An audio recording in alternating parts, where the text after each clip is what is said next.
Hey guys, welcome back to its Chiku channel. তো এখানে চিকু আজকে ফাদার্স ডে সেলিব্রেট করবে, কারণ আজকে ফাদার্স ডে, আজকে 16 জুন। আর এখানে সবাই বসে আছে, আজকে সানডে যেহেতু, তাই বাড়িতে অনেকেই এসছে। আর আমরা বলছি 12টা বাজতে যায়, এখনও কেক কাটা হলো না।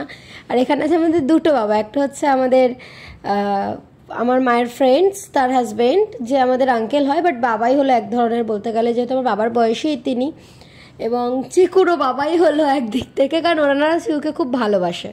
আর এখানে এই ঘরে চিকুকে আনতে এসছে, কারণ চিকু এই ঘরে চলে এসছে। ও তো ইয়েতে ক্যান্ডেলে খুব ভয় পায়, চিকচিক করে ফাটে বলে। তো আবার চিকুকে নিয়ে যাওয়া হয়েছে ওই ঘরে, বলে কই যে হ্যাঁ না প্লিজ চ করে নিয়ে যাওয়া হয়েছে। তো চিকু আবার চলে এসছে এই ঘরে। আর এই যে আমি মিকোকে কোলে নিয়ে বসে আছি। আর আমাদের এক জায়গায় যাওয়ার প্ল্যান হচ্ছিল, তো সেই প্ল্যানটা নিয়ে আমরা কথা বলছিলাম সবাই মিলে।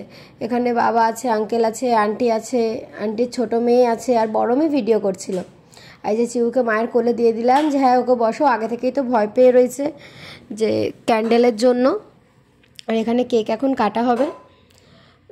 যে মাদার্স ডেও সেলিব্রেট করা হয়েছিল। আর এখানে বাবা আর আঙ্কেল ধরে আছে, তো মোম ধরিয়ে দিয়েছে, যেটা দেখে চিকু তো খুব ভয় পাচ্ছে। মা আবার চিকুকে দিয়ে তালি দেওয়াচ্ছে। তো এই যে এবারে কেক কাটা হচ্ছে। হ্যাপি ফাদার্স ডে সবাইকে। তো যাই হোক, কেক কাটা হলো, এবং কেক কাটার পর বাবা বুঝতে পারছিল না কেকটা কাকে খাওয়াবে। বলছে আমি কাকে খাওয়াবো কেকটা? তারপর বাবা বলছে তোমরাই খেয়ে নাও, কারণ বাবা বুঝতেই পারছিল না কেকটা অ্যাকচুয়ালি কাকে খাওয়ানো উচিত। তো যাই হোক, এখানে সবাই কেক খাওয়াখাই করছিল। আন্টি আবার দিচ্ছিল যে হ্যাঁ তুমি আগে একটুখানি খেয়ে নাও, তারপর সবাই খাবে। বাবা আবার বেশি ক্রিম পছন্দ করে না। আবার আঙ্কেলকেও কেক দেওয়া হলো। তো যাই হোক, তোমাদের সবাইকে জানাই হ্যাপি ফাদার্স ডে।